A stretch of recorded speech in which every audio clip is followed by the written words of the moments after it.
আসসালামু আলাইকুম ওয়া রাহমাতুল্লাহি ওয়া বারাকাতুহু। আলহামদুলিল্লাহি রাব্বিল আলামিন ওয়াস সালাতু ওয়াস সালামু আলা রাসূলিহিল কারীম ওয়া খাতামান নাবিয়্যিন নবিয়িনা মুহাম্মদ ওয়া আলা আলিহি ওয়া সাহবিহি আজমাইন। সুপ্রিয় দর্শক, পৃথিবীর যে প্রান্ত থেকে আপনারা এই মুহূর্তে এটিএন বাংলার টিভি স্ক্রিনের সামনে আছেন, সকলকে স্বাগত জানাচ্ছি। এটিএন বাংলার নিয়মিত আয়োজন ইসলামী সওয়াল ও জবাব, কনকার ফ্রিজ প্রেজেন্স ইসলামী সওয়াল ও জবাব পাওয়ার বাই গ্রেস। প্রিয় দর্শক, এই আয়োজন আপনাদের জীবন ঘনিষ্ঠ যে কোনো ধরনের প্রশ্নের জবাব ইসলামিক শরীরের আলোকে জানতে আপনি প্রশ্ন করুন, ফোন করুন। আমি আছি আপনাদের সাথে একেএম ফিরোজ। আমাদের সাথে আজ স্টুডিওতে উপস্থিত আছেন শেখ প্রফেসর আনোয়ার মুর্শিদ আহমদ মাদানী হাফিজাহুল্লাহ। আসসালামু আলাইকুম ওয়া রাহমাতুল্লাহি ওয়া বারাকাতুহু। ওয়ালাইকুম আসসালাম ওয়া রাহমাতুল্লাহি ওয়া বারাকাতুহু। শেখ বারাকাল্লাহু ফিকুম, আপনাকে স্বাগত। দর্শকদের বিষয়গুলো ইনশাআল্লাহ আমরা কোরআন সুন্নাহর আলোকে জানবো। প্রিয় দর্শক, একটা বিষয় অবশ্যই আপনারা আমাদেরকে মনে করে সহযোগিতা করবেন। যখন আপনারা আমাদের সাথে সরাসরি কথা বলবেন, প্রশ্ন করবেন, আপনি যে টেলিভিশন দেখছেন, টেলিভিশনের ভলিউমটা কমিয়ে কথা বলুন, এটাই অনুরোধ। আমরা যেতে পারি, আজকের আয়োজন শুরু করতে পারি। বিসমিল্লাহ। এর মধ্যে এই লাইনে আছেন অনেকেই। জি বিসমিল্লাহ। দর্শক বলুন। আসসালামু আলাইকুম। বলুন, কি প্রশ্ন? ভালো আছেন আপনারা? আলহামদুলিল্লাহ আলহামদুলিল্লাহ। আমার দুটি প্রশ্ন আছে। প্রথম প্রশ্ন হলো যে আমরা 2 রাকাত সালাত আদায় করছি, ফজরের 2 রাকাত সালাত আদায় করছি। সেক্ষেত্রে এক রাকাত পড়েছি, পরের রাকাত দ্বিতীয় রুকুতে যে মনে হচ্ছে যে আমি সূরা ফাতিহা পড়েছি, অন্য একটা সূরা মিলাইনি, রুকুতে যে মনে হচ্ছে, এখন এই না আমি কি করবো? সাজদা করবো নাকি পুনরায় পড়বো? আর একটা প্রশ্ন হলো যে এখানে জর্দা খাওয়া মানে জর্দা খাওয়ার দলিলটা হাদিস করে না, এই জন্য এটা হালাল বলছি, এটা কি বলবো? জি জানাবেন। জি ধন্যবাদ। জি মোহতারাম, ইনশাআল্লাহ। اللهم لك الحمد كما ينبغي لجلال وجهك وعظيم سلطانك. صل وسلم على رسولك وآله وصحبه ومن تبعهم بإحسان إلى يوم الدين. সালাম দেওয়া সুন্নাহ, জবাব পাওয়া যিনি সালাম দেন তার অধিকার। রাসূলুল্লাহ হাক্কুল মুসলিম আলাল মুসলিম বলেছেন, মুসলিমের মুসলিম হক। সালামের জবাব খুবই সুস্পষ্টভাবে দেওয়া দরকার। আমি যদি ভুল না শুনি, আপনি আলাইকুম আসসালাম বলেছেন, হবে ওয়া আলাইকুম আসসালাম স্পষ্ট করে। হ্যাঁ, যে কোনো সালাত আপনি সূরা ফাতিহা এখানে জামাতে পড়েছেন না একা পড়েছেন বলেন নাই। জামাতে পড়েছেন সূরা ফাতিহা, ইমামের পিছনে যারা বলে যে পড়তেই হবে, তারাও কিন্তু এই কথা বলে যে যদি কেউ রুকুতে ইমামকে পায় তাহলে এই সূরা ফাতিহা না পড়লে এটা রাকাত হিসেবে গণ্য হবে। তা আপনি ভুলে পড়েন নাই, এটা সমস্যা নেই। আর একা যদি হয় যে সূরা ফাতিহার পর আপনি সূরা পড়লে মনে নেই, রুকুতে চলে গেলেন, হানাফি মাযহাব অনুযায়ী এটা ওয়াজিব লঙ্ঘন হয়েছে, সাহু সিজদা দিতে হবে। বাকি 3 মাযহাবে আর কোনো কিছু প্রয়োজন নেই, সালাত আদায় হয়ে গিয়েছে। দ্বিতীয়, জর্দা খাওয়া। জর্দা খাওয়া নেই আমাদের দেশে প্রান্তিক দুটি মত, একদম স্পষ্ট হারাম, মানে হারামের মধ্যে যেন মদের চেয়ে বেশি হারাম। বলার সময় এইভাবে জোর দিয়ে বলা হয় যে ভাই হারাম, সব হারাম তো এক না। আপনি মদ যেমন হারাম যেভাবে জোরালোভাবে বলা দরকার, অত জোরালোভাবে না বলে জর্দার ব্যাপারে খুব হারাম, এই জন্যই আপনি বলেন যে আপনি যে দর্শন, যে আপনার স্কুল অফ থট, যারা জর্দা খায় তার বিরোধী হলেই বলে এইভাবে কথা বলবেন কেন? হ্যাঁ, জর্দার ব্যাপারে এটা স্বাস্থ্যের জন্য ক্ষতিকর। সুস্পষ্ট কোরআন সুন্নাহ দিয়ে এটাকে হারাম বলা যাবে না। বলা যাবে এইভাবে যে আল্লাহ সুবহানাহু ওয়া তাআলা বলেছেন, ওয়ালা তুলকু বিআইদিকুম ইলা তাহলুকা, নিজকে ধ্বংসের দিকে ঠেলে দিও না। তো জর্দার ব্যাপারে সকল বিশেষজ্ঞ চিকিৎসকগণ একমত, এটা স্বাস্থ্যের জন্য ক্ষতিকর, আমরা এটা পরিহার করব। এই কারণে এটা অনেকেই হারাম বলে থাকেন। আচ্ছা, যাই হোক, যেহেতু সকল চিকিৎসক ও বিশেষজ্ঞ চিকিৎসক বলেন এটা ক্ষতিকর স্বাস্থ্যের জন্য, আমরা এটা পরিহার করি। এটাকে যদি নেশা হিসেবে ধরা হয়, নেশা হিসেবে ধরতে হারাম হবে। জি নেশা। জি দর্শক কে আছেন বলুন। আসসালামু আলাইকুম। জি ওয়ালাইকুম আসসালাম। জি বলুন। আমার প্রশ্ন হলো মসজিদে বিয়ের নিয়মটা একটুখানি বলবেন। আর বিয়েতে গায়ে হলুদ, মেহেদি এগুলো যদি ঘরোয়া ভাবে শালীনতার সহিত বজায় রেখে করা হয় সেটা কি বেদাত হবে কিনা? আর একটা হলো যে হজে যাওয়ার পরে মক্কা মদিনায় যে নামাজগুলো পড়া পড়বো, মানে 5 ওয়াক্ত নামাজ, এটা কি কসর পড়বো নাকি নামাজ যেভাবে পড়ি আমরা পূর্ণ নামাজ পড়বো? ঠিক আছে, ধন্যবাদ। জি শুনুন। যে বোন, আপনাকে অনেক ধন্যবাদ। ছোট ছোট করে গুরুত্বপূর্ণ কয়েকটি প্রশ্ন করেছেন, যে বিষয়গুলি আমাদের অনেকেরই জানা প্রয়োজন। মসজিদে বিয়ে, হ্যাঁ মসজিদে বিয়ে হয়। রাসূল সাল্লাল্লাহু আলাইহি ওয়াসাল্লাম সময় তো সব মসজিদে বিয়ে হতো, এটা ভালো। মসজিদে বিয়ের নিয়মটা হচ্ছে মেয়েকে মসজিদে নেওয়ার প্রয়োজন নয়, কনে তার ঘরে থাকবে, বাসায় থাকবে, তার মতামতটা কেউ না কেউ শুনতে হবে।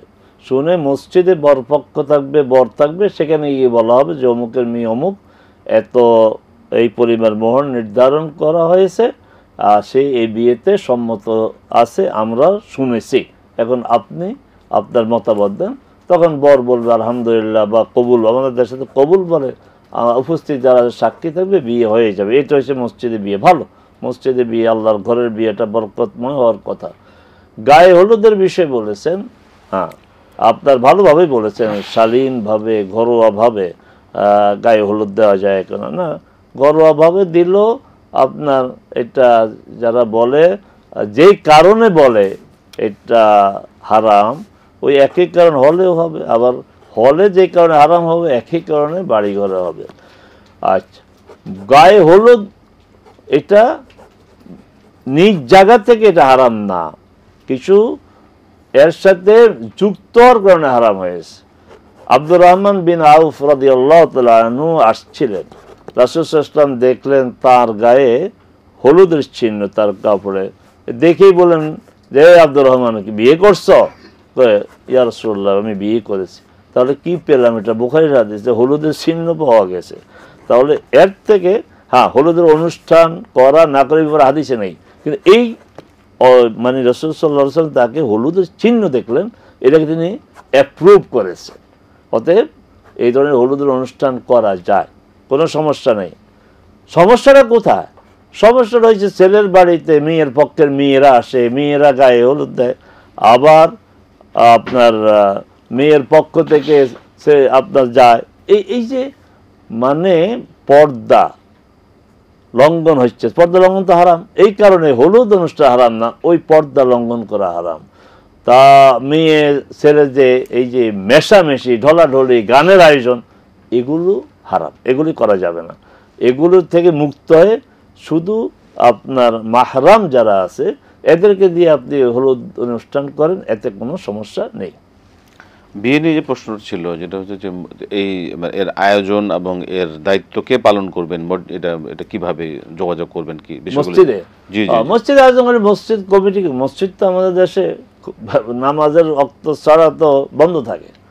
তো আমার যে অভিজ্ঞতা, যে সলাতের শেষেই বিয়েগুলি হয়, বিশেষ করে জুমার দিন হয়, সেখানে মসজিদ কর্তৃপক্ষ, মসজিদের ইমাম, মুয়াজ্জিন তাদেরকে জানিয়ে করে ভালো, তারাই তো এগুলো আয়োজন করে, তারা এগুলো করে থাকেন। হজের সময় কি কসর করবেন? হ্যাঁ, হজের সময় কসর করবেন আপনি যদি মুসাফির না হন। আমাদের দেশ থেকে যারা যায় অনেকেই মুসাফির না, কারণ দীর্ঘ সময় থাকেন তারা, 30 দিন 40 দিন, এত লম্বা সময় থেকে মুসাফির না, পুরো সালাত আদায় করতে হবে। হ্যাঁ, মিনাতে প্রতি সালাত ওই সালাতের সময় হবে, ফজর ফজরের সময়, জোহর জোহরের সময়, আসর আসরের সময়, মাগরিব মাগরিবের সময়, এশা এশার সময়। তবে 4 রাকাত বিশিষ্ট সালাতগুলো 2 রাকাত পড়া হবে। আরাফাত ময়দানে সেখানেও জোহর আসর একসাথে হবে 2 রাকাত করে। এগুলি সফরের না, এগুলি ওই সময় ওই স্থানের, এগুলি সুন্নাহ এবং হজের বিধানের অংশ। এইভাবে রাসূল সাল্লাল্লাহু আলাইহি ওয়াসাল্লাম আদায় করেছেন, এইভাবে আদায় করেছেন রাসূল সাল্লাল্লাহু আলাইহি ওয়াসাল্লাম, সাহাবায়ে কেরাম। জি, আমরা প্রশ্ন নিচ্ছি। জি দর্শক বলবেন। আসসালামু আলাইকুম। ওয়ালাইকুম আসসালাম ওয়া রাহমাতুল্লাহি ওয়া বারাকাতুহু। হুজুর ভালো আছেন? আলহামদুলিল্লাহ। আমার প্রথম প্রশ্নটা হচ্ছে, ইমাম সাহেবরা যারা ইমামতি করেন এবং সামনে থাকেন, আমরা যারা মুক্তাদিগণ পিছনে থাকি, নামাজের প্রথম শর্ত হচ্ছে সহি তেলাওয়াত। আমরা দেখলাম যে আমরা যারা পিছনে মুক্তাদি থাকি 99% লোকের আরবি তো জানি না, সহি তেলাওয়াত তো দূরের কথা। এদের নামাজের অবস্থাটা কি হবে? 2 নম্বর প্রশ্ন হচ্ছে, সম্পূর্ণ প্রশ্ন একটু আগে যেটা উত্তর দিলেন, আমরা এখান থেকে শুনেছিলাম বিড়ি, তামাক, গুল, জর্দা এগুলো হারাম। এখন হুজুর বললেন স্পষ্ট হারাম বলা যাবে না, তবে এটা ক্ষতিকারক। ক্ষতিকারক অবশ্যই, যে জিনিসটা ক্ষতি হবে সেটা তো হারাম হওয়ার কথা। এখানে প্রশ্ন করি 2 বছর আগে জানছিলাম আর কি। 3 নম্বর প্রশ্ন হচ্ছে, এই আখেরি মোনাজাত অর্থটা কি এবং এই আখেরি মোনাজাতটা আছে কিনা একটু জানাবো। যে তাবলিগ জামাতের যে আখেরি মোনাজাত হলো এবং পুরো মুসলিম উম্মার জন্য, পৃথিবীর জন্য দোয়া করা হলে এই দোয়াটুকু কতটুকু কার্যকরী হবে? আসসালামু আলাইকুম।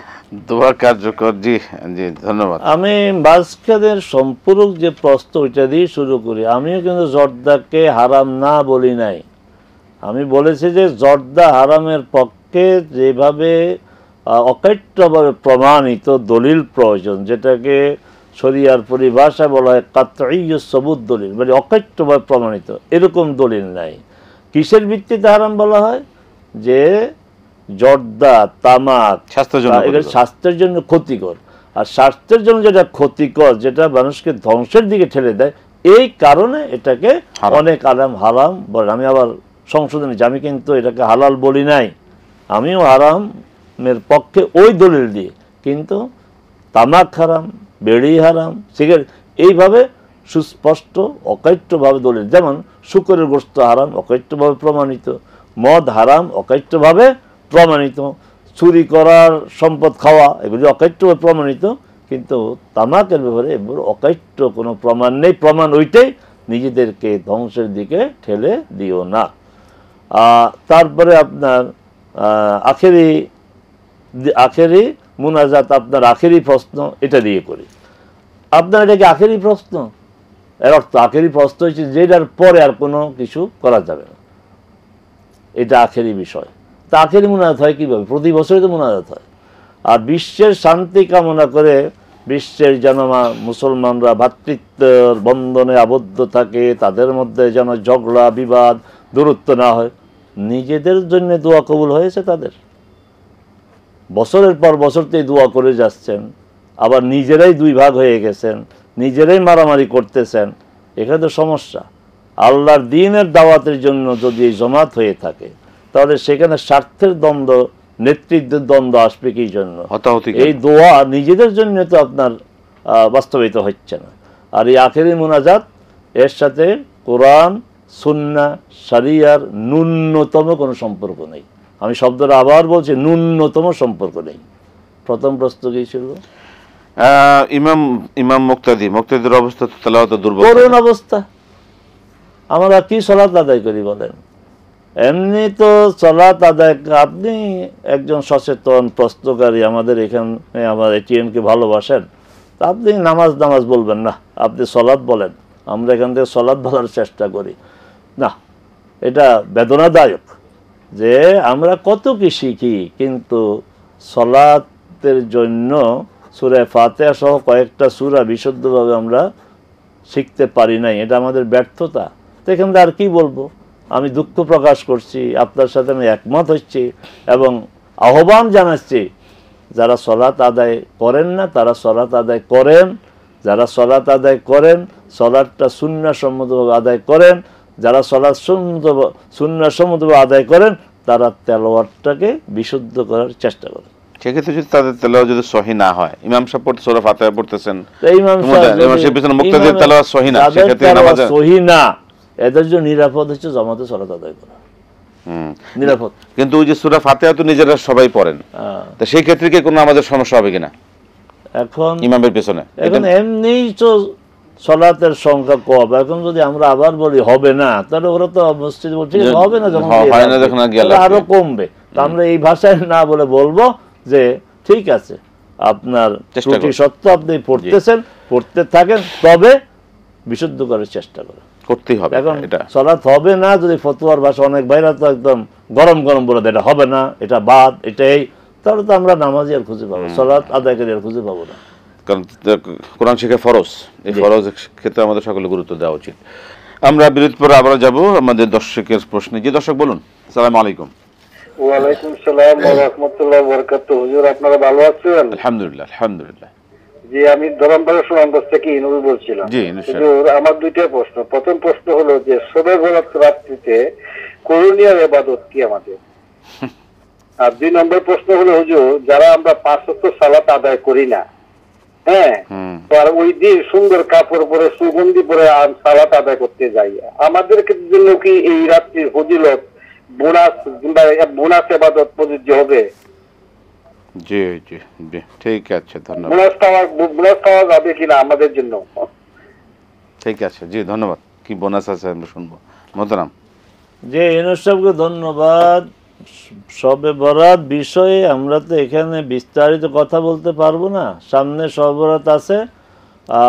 ওই রাতে আপনি আমাদের 50 মিনিটের লম্বা একটা অনুষ্ঠান আছে, সেখানে আমরা এই দুইজন থাকবো, আমাদের শাহ অলিউল্লাহ সাহেব থাকবেন, আপনি দেখবেন এবং আপনার জানাশোনা লোকদেরকে দাওয়াত দিবেন যে এই প্রোগ্রামটা দেখে, তাহলে সবার সম্ভব একটা ভালো ধারণা আপনাদের হবে।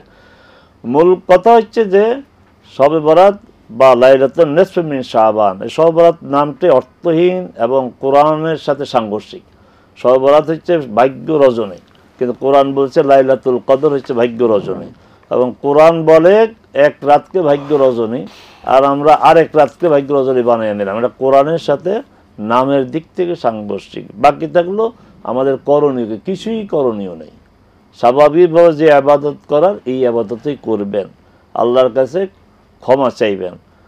এখানে বলা হয়েছে রাতে আবাদত করো, দিনে রোজা রাখো। এই হাদিসটি অনেক মুহাদ্দিস বলছেন এই হাদিসটি জাল, আর যারা বলে জাল না তারা বলছে অতিশয় দুর্বল। একটা হাদিস সহি হাসান পর্যায়ের, মানে সহি না আবার দুর্বল না, মাঝামাঝি। সেই হাদিসে বলা হয়েছে আল্লাহ সুবহানাহু ওয়া তাআলা এই রাতে তার বান্দাদের দিকে তাকাবেন, লক্ষ্য করবেন এবং সবাইকে ক্ষমা করবেন। 3 শ্রেণীর লোককে ক্ষমা করবেন। এক হাদিসে 2 শ্রেণী বলা হয়েছে, মুশরিক যার মধ্যে শিরক আছে এবং যার মধ্যে হিংসা বিদ্বেষ আছে, ক্ষমা করবেন না। আর অন্য হাদিসে আরেকটি হতভাগাকে যোগ করা হয়েছে, সে হচ্ছে পিতা মাতার অবাধ্য। তা আমরা এই রাতে আল্লাহর কাছে ব্যক্তিগতভাবে যতটুকু আল্লাহ তৌফিক দিয়ে সালাত আদায় করব, জিকির করব, কোরআন তেলাওয়াত করে আমরা আল্লাহর কাছে ক্ষমা চাইব, আল্লাহ যেন আমাদেরকে ক্ষমা করে দেন। বাস এতটুকুই, কোনো আনুষ্ঠানিকতা না। মসজিদে যাওয়া, তার নির্দিষ্ট সংখ্যক এই সালাত আদায় করা, আর কিছু তো যোগ হয়েছে অমুসলিমের কালচারে, যে পটকা ফুটানো, আতশবাজি করা, এগুলো তো সুস্পষ্ট হারাম। এইগুলি হারাম হওয়ার কোনো সন্দেহ নেই। আর যেটা বলছেন যারা ফরজ আদায় করে না, হ্যাঁ কথা তো ঠিক, ফরজেই যারা আদায় করে না তারা ওই রাতে বোধ করে লাভ কি? আবু বকর রাদিয়াল্লাহু আনহু কঠিন একটা কথা বলছেন, ইন্নাল্লাহা লা ইয়াকবালু আন-নওয়াফিল হাত্তা তুআদ্দা আল-ফারায়েদ। আল্লাহ সুবহানাহু ওয়া তাআলা নফল কবুল করেন না, নফল কখনো কবুল করবেন না যদি না ফরজ আদায় করে। তো ফরজ আদায় না করলে নফল আল্লাহর কাছে গ্রহণযোগ্য হবে না। এবং এটি আবু বকর থেকে বিশুদ্ধ বর্ণনায় বর্ণিত, মুসান্নাফ ইবনে আবি শাইবাতে তার এই বক্তব্যটি আছে। জি, আমরা জবাব পেয়ে গিয়েছি, যাব পরবর্তী প্রশ্নে। জি দর্শক বলুন। আসসালামু আলাইকুম। ওয়ালাইকুম আসসালাম, আমি মামুন বলছি নওগাঁ থেকে। প্রশ্ন করলাম, 1 নম্বর হলো যে আমাদের প্রত্যেক সালাতের সূরা ফাতিহা এবং অন্য সূরা মিলানোর পূর্বে আউযু বিল্লাহ এবং বিসমিল্লাহ করতে হবে কিনা প্রত্যেক রাকাতে আর কি সালাতের। আর আরেকটা হলো যে সুবহানাল্লাহি ওয়া বিহামদিহি, শুধু সুবহানাল্লাহি ওয়া বিহামদিহি, লা ইলাহা ইল্লাল্লাহু ওয়াহদাহু লা শারীকা লাহু লাহুল মুলকু ওয়া লাহুল হামদু ওয়া হুয়া আলা কুল্লি শাইইন কাদির। তো এটা সকাল সন্ধ্যা কতবার পড়তে হবে, এটা একটা। আর আরেকটা হলো যে আমরা যদি মানে জীবনের প্রত্যেকটি ক্ষেত্রে সহিহ সুন্নাহ অনুযায়ী না চলি, তাহলে কি ফজিলত, আর চললে কি ফজিলত, এটা আমি জানতে চাচ্ছি। আচ্ছা আচ্ছা আচ্ছা। আর আরেকটু হলো যে সহিহ সুন্নাহ অনুযায়ী সালাত আদায় করার জন্য কোন রেফারেন্স বইয়ের নাম বললে আমরা উপকার হতো আর কি, নামাজ শিক্ষার জন্য। ঠিক আছে ঠিক আছে, জি ধন্যবাদ। আসসালামু আলাইকুম। ওয়ালাইকুম আসসালাম। মোহতারাম,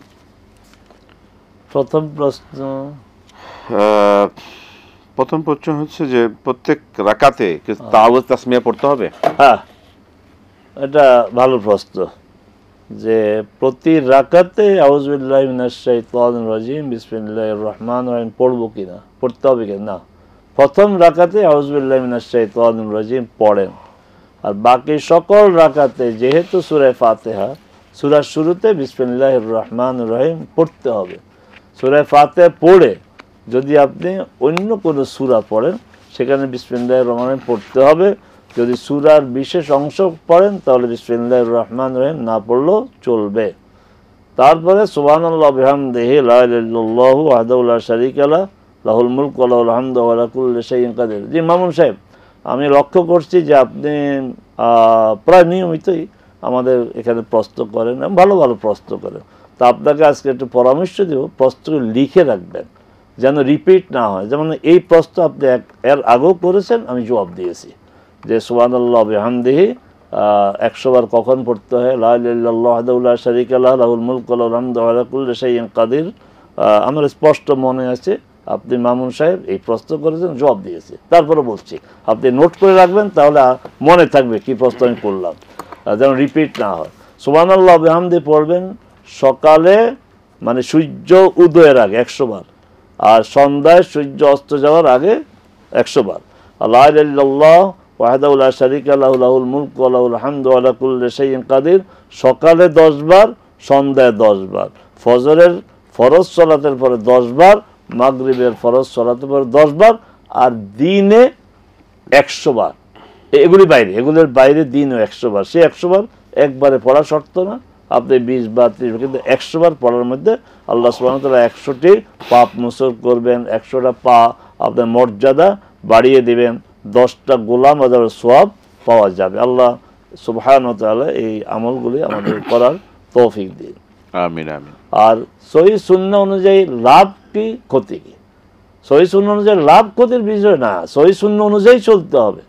কারণ আল্লাহ রাসূল বলেছেন, আমি ছেড়ে গেলাম কিতাব, আল্লাহর কিতাব আমার সুন্নাহ, আমার আল্লাহর, এই দুইটাকে আঁকড়ে ধরো, বিভ্রান্ত হবে না। তোমাদের উপরে একটি অব্লিগেটরি, আলাইকুম বিসুন্নতি ওয়া সুন্নাতিল খুলাফায়ে রাশিদিন, তোমাদের উপর দায়িত্ব আমার সুন্নাতকে অনুসরণ করা। এখানে লাভ আর ক্ষতির বিষয় না। আমাকে যদি প্রশ্ন করা 5 ওয়াক্ত সালাত আদায় করে লাভ কি, না করলে ক্ষতি কি, এই প্রশ্নটাই সঠিক না। আমাকে 5 ওয়াক্ত সালাত পড়তেই হবে, লাভ ক্ষতির বিষয় না। জি প্রিয় দর্শক, যেটা হচ্ছে যে আমাদের এই প্রোগ্রামগুলো কিন্তু ফেসবুক পেজ, আমাদের এটিএন ইসলামিক এই ফেসবুক পেজে কিন্তু এই প্রোগ্রামগুলো সরাসরি প্রচার হচ্ছে, এবং ওখানেও কিন্তু এই প্রোগ্রামগুলো থাকে। এর পাশাপাশি যে আমাদের ইউটিউব চ্যানেল রয়েছে এটিএন বাংলা ইসলামিক .tv, সেখানে আপনারা এই প্রোগ্রামগুলো আমাদের রয়েছে, আপনারা সেখান থেকেও এই প্রোগ্রামগুলো দেখে দেখে আপনারা এই প্রশ্নের জবাবগুলো আপনাদের যখন ইচ্ছা আপনারা একটা প্রশ্ন গ্রহণ করতে পারবেন। জি, রেফারেন্স বুক, একটা কথা, রেফারেন্স বুক আপনি ইমাম আব্দুল কাইয়্যিম রাহিমাহুল্লাহর রাসূল সাল্লাল্লাহু আলাইহি ওয়াসাল্লাম সালাত, শেখ আলবানী রাহিমাহুল্লাহর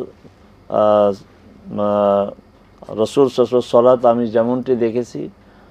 আর আমার একটা বই আছে, একটা বড় বই, সহিহ সুন্নাহর আলোতে দেখেছি আমি রাসূল সাল্লাল্লাহু আলাইহি ওয়াসাল্লামের সালাত, এই বইটা আপনি সংগ্রহ করতে পারেন। জি শুকরান। একটা প্রশ্ন যাব, দর্শক বলুন। আসসালামু আলাইকুম। ওয়ালাইকুম আসসালাম। আমি ওয়ালাইকুম আসসালাম, আমি সিলেট ক্যাডেট কলেজ থেকে মাহফুজা বেগম বলছি। জি, তাহাজ্জুদের সালাত কেউ যদি 8 রাকাত পড়ে, তবে সূরা ফাতিহা পড়ার পর কি কি সূরা দিয়ে 8 রাকাত পড়তে হয়, না কোনো যে কোনো সূরা দিয়ে পড়লেই হবে? সওয়াবের দিক দিয়ে কোনটা বেশি হবে এটা একটু জানাবেন। একটাই প্রশ্ন। ঠিক আছে, আমরা শুনবো। তাহাজ্জুদের সালাত সূরা ফাতিহার পরে যে কোনো সূরা দিয়ে পড়া যাবে, তবে আপনি যদি রাকাত লম্বা করতে চান তাহলে বড় সূরা পড়বেন বা বড় সূরার বেশি আয়াত পড়বেন, এখানে কোনো সমস্যা নেই। সেক্ষেত্রে সুনির্দিষ্ট কোনো ফজিলতের সূরা, সুনির্দিষ্ট কোনো সূরা তাহাজ্জুদে নেই। সুনির্দিষ্ট যে জায়গাগুলো আছে ওগুলো আগে আমরা জানি, আমল করি। ফজরের 2 রাকাত সুন্নতে সূরা কাফিরুন, সূরা ইখলাস। মাগরিবের 2 রাকাত সুন্নতে সূরা কাফিরুন, সূরা ইখলাস। বেতর যদি কেউ 3 রাকাত পড়েন তাহলে সূরা আলা, সাব্বিহিসমা রাব্বিকাল আলা। দ্বিতীয় রাকাত সূরা কাফিরুন, তৃতীয় রাকাতে সূরা ইখলাস। জুমার দিনে প্রথম রাকাতে সূরা সাজদা, ফজর সূরা সাজদা। দ্বিতীয় রাকাতে হচ্ছে সূরা আদ-দাহর বা সূরা ইনসান। জুমার সালাতে সূরা সাব্বিহিসমা রাব্বিকাল আলা, সূরা আল-গাশিয়া। আমাদের অধিকাংশ বা বলতে গেলে সবগুলি মসজিদেই এই সুন্নতের আমল হয় না। অনেকে বলে থাকেন যে 4 বার সূরা কাফিরুন, 3 বার ইখলাস পড়লে 2 রাকাতে 2 খতমের সওয়াবের। এগুলি মোটেই সত্য কথা না, এই অঙ্কটা শিখে লোকে। রাসূল সাল্লাল্লাহু আলাইহি ওয়াসাল্লাম বলছেন সূরা ইখলাস হচ্ছে তা'দিলু সুলুস, ইন্নাহা লা তা'দিলু সুলুসাল কুরআন, কোরআনের 1/3 মর্যাদা। কারণ কোরআনে তাওহীদের আলোচনা, রিসালাতের আলোচনা এবং আখিরাতের আলোচনা, পুরাটা এই আলোচনাই। তো সূরা ইখলাসে তাওহীদের আলোচনা এসেছে। সূরা কাফিরুনও তাই, এটাকে 4 ভাগের 1 ভাগের মর্যাদা দেওয়া হয়েছে। এর অর্থ এটা না 4 বার পড়লে 1 খতম হবে, 3 বার সূরা ইখলাস পড়লে 1 খতম হবে না, কথা সঠিক না। জি, আমরা প্রশ্ন নেব। দর্শক বলুন। আসসালামু আলাইকুম। ওয়ালাইকুম সালাম ওয়া রাহমাতুল্লাহ। হাসন কুমিল্লা ধর্মপুর থেকে। জি, প্রশ্নটি দলিল কোরআন থেকে সূরা আল কামার আয়াত নম্বর 1 এবং 2, অধ্যায় 54। এই আয়াতে কোরআন বলতেছে কিয়ামত নিকটবর্তী হয়ে গেল, চন্দ্র দ্বিখণ্ডিত হয়ে গেল, চন্দ্র দ্বিখণ্ডিত হয়ে গেল। এই যে চন্দ্র দ্বিখণ্ডিত হয়ে গেল, কি মুহাম্মদ সাল্লাল্লাহু আলাইহি সাল্লাম চাঁদকে বিভাগ করেছিলেন কিনা এই সম্পর্কে জানতে চাই। এই আয়াতে মানে কি চন্দ্র দ্বিখণ্ডিত হয়ে গেল? আর দ্বিতীয় প্রশ্নটি হলো নামাজরত অবস্থায় মশা কামড় দিলে কি করণীয়? নামাজরত অবস্থায় মশা কামড় দিলে কি করণীয়? আসসালামু আলাইকুম। মশার কামড় খেতেই হবে, ওই অবস্থা মশাকে সাইজ করতে হবে। জি, ধন্যবাদ মোহতারাম। সূরা কমর। মাসুম সাহেব প্রশ্ন যদি এইভাবে করতেন যে সূরা কমরের 2 আয়াতের বক্তব্য কি, আপনি বলেন দলিল, কিসের দলিল? আচ্ছা, এগুলি কিয়ামতের আলামত, কিয়ামতের লক্ষণ। রাসূল সাল্লাল্লাহু আলাইহি ওয়াসাল্লাম জিজ্ঞাসা করছে কিয়ামতের আলামত কি? তিনি বলছেন কিয়ামতের সবচেয়ে বড় আলামত হচ্ছে আমি, কারণ আমার পরে কোনো রাসূল আসবে না। এটাই প্রমাণ করে যে রাসূল নবীর যে ধারাবাহিকতা, আমি সর্বশেষ রাসূল, সর্বশেষ নবী। এর অর্থ হচ্ছে এরপরে কিয়ামত আসবে। হ্যাঁ, রাসূল সাল্লাল্লাহু আলাইহি ওয়াসাল্লাম চাঁদকে দ্বিখণ্ডিত করেছেন, এটি সহিহ হাদিস দ্বারা প্রমাণিত। সলাতে মশা কামড় দেয়, একটু সবর করবেন, সবর করতে না পারলে মশা ত্রাণের ব্যবস্থা করবে। অবশ্যই মারা টারা ঠিক হবে না। না, আর জোরে থাপ্পড় দিলে মরে যাবে যদি ঠিকমতো থাপ্পড় পড়ে, এতে নামাজের কোনো ক্ষতি হবে না। জি, অনেক ধৈর্য লাগবে। জি, আল্লাহ কবুল করুন। যে আমরা প্রশ্ন নিচ্ছি, দর্শক বলুন। আসসালামু আলাইকুম। ওয়ালাইকুম আসসালাম ওয়া রাহমাতুল্লাহি ওয়া বারাকাতুহু। জি, আমার প্রশ্ন, সোম আর বৃহস্পতিবার ছাড়া শাবান মাসে মানতের রোজা রাখা যাবে কি? এটা একটা।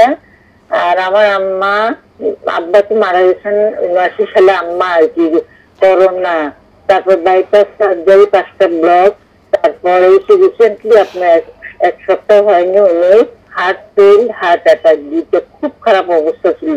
এই যে এত বড় বড় রোগ থেকে আল্লাহ পাক ফিরে আনছেন, জন্য কি দোয়া, রব্বির হাসমা ছাড়া আর কোন দোয়াটা শক্তিশালী হুজুর আমাকে বলবেন? প্রথম প্রশ্নটা কি বুঝতে পারছিলেন? জি, সোম বৃহস্পতিবার ছাড়া, সোমবার বৃহস্পতিবার ছাড়া শাবান মাসে রোজা রাখা যাবে কি? ঠিক আছে, ঠিক আছে। জি, ধন্যবাদ। মোহতারাম বলবেন। প্রথম কথা হচ্ছে যে মান্নত করা যাবে না, তবে মান্নত করলে অবশ্যই আদায় করতে হবে। রাসূল সাল্লাল্লাহু আলাইহি ওয়াসাল্লাম মানত করেন নাই, সাহাবায়ে কেরাম মানত করেন নাই, আমরা কেন করি? যেটা রাসূল করেননি, সাহাবে কেরাম করেননি, ওটা আমরা বাদ দেই না কেন? এটা করতে যাই কেন? আর যখনই করবেন এটা মানত আদায় করতে হবে। হ্যাঁ, শাবান মাসে মানতের রোজা আদায় করা যাবে, কোনো সমস্যা নেই। মা বিভিন্ন রোগে আক্রান্ত হয়েছেন, কষ্ট পেয়েছেন, আল্লাহ তো তার বান্দাদেরকে কষ্ট দেন এটা পরীক্ষা হিসাবে। তাদেরকে সম্পদের ঘাটতি দিয়ে কষ্ট দেন, আপনজনের মৃত্যু দিয়ে পরীক্ষা করেন, বিভিন্ন পরীক্ষা করেন, রোগ দিয়ে পরীক্ষা করেন, এটা তার জন্য পরীক্ষা। রব্বির হামহুমা কামা রব্বিয়ানি সগীরা দোয়া করবেন। আরেকটি দোয়া হচ্ছে ইব্রাহিম আলাইহিস সালামের ভাষায়, রব্বি গফিরলি ওয়ালি ওয়ালিদাইয়া ওয়ালিল মুমিনিনা ইয়াউমা ইয়াকুমুল হিসাব। হে আল্লাহ, হে আমার রব, আমাকে ক্ষমা করে দাও, আমার পিতা মাতাকে ক্ষমা করে দাও, সকল মুমিনকে ক্ষমা করে দাও। তা আপনার জন্য ক্ষমা চাইবেন, পিতা মাতার জন্য চাইবেন, সকল মুমিনের জন্য ক্ষমা চাইবেন। জি, আসসালামু আলাইকুম, কে আছেন দর্শক বলুন। ওয়ালাইকুম সালাম, আমি দিনাজপুর থেকে বলতেছি। জি বলুন। আমার প্রশ্ন হলো, কালকে হুজুর বললো যে তাহাজ্জুদ নামাজের 2 রাকাত, নফল নামাজে কুলিয়া আইয়ুহাল কাফিরুন 4 বার, ইখলাস 3 বার পড়লে নাকি অনেক সওয়াব। আজকে হুজুর বলতেছে যে না, ওটা পড়া যাবে না, তাহলে আমরা কোনটা পড়ব? জি জি মোহতারাম, কালকে হুজুর এক কথা বলছে, আজকে না, হুজুর আরেক কালকে কথা। হুজুর এক কথা বলেছে, আমি আরেক কথা বলেছি। আমার সামনে তো আপনি কথা ঠিক বলেন নাই। আমি পড়া যাবে না বলি নাই, আমি বলছি 4 বার পড়লে 1 খতমের সওয়াব হবে, এই ধারণা ঠিক না। সূরা ইখলাস 3 বার পড়লে 1 খতমের সওয়াব হবে, এই ধারণা ঠিক না। পড়া যাবে না তো বলি নাই। ঠিক আছে, আমিও পড়বো, আপনিও পড়েন, পড়া যাবে, কিন্তু 1 খতম কোরআন হবে এই ধারণাটা করা যাবে না। অতএব এই ভালো করে বুঝবেন, এই কালকে হুজুর একরকম বলছে, আজকে আরেকরকম বলছে, এটা মোটেই ঠিক না। এটি থেকে এটা হয় নাই। সমস্যা হয়েছে আমাদের বলার দিক থেকে, আমরা সতর্কতার সাথে বলার চেষ্টা করি। আলহামদুলিল্লাহ আমাদের ভাই বোনরা যারা শুনেন, শোনার ক্ষেত্রে একটু হিসাব করে মিলাইতে তাদের কষ্ট হয়। জি আসলে আপনি ছিলেন গতকাল। জি জি জি জি জি এই জন্যই আমি ওই আপনাকে একবার জিজ্ঞাসা করলাম। জি, আমরা প্রশ্ন নিচ্ছি, দর্শক কে আছেন বলুন। আসসালামু আলাইকুম। জি, কে আছেন বলুন। জি আসসালামু আলাইকুম। ওয়ালাইকুম সালাম ওয়া রাহমাতুল্লাহ।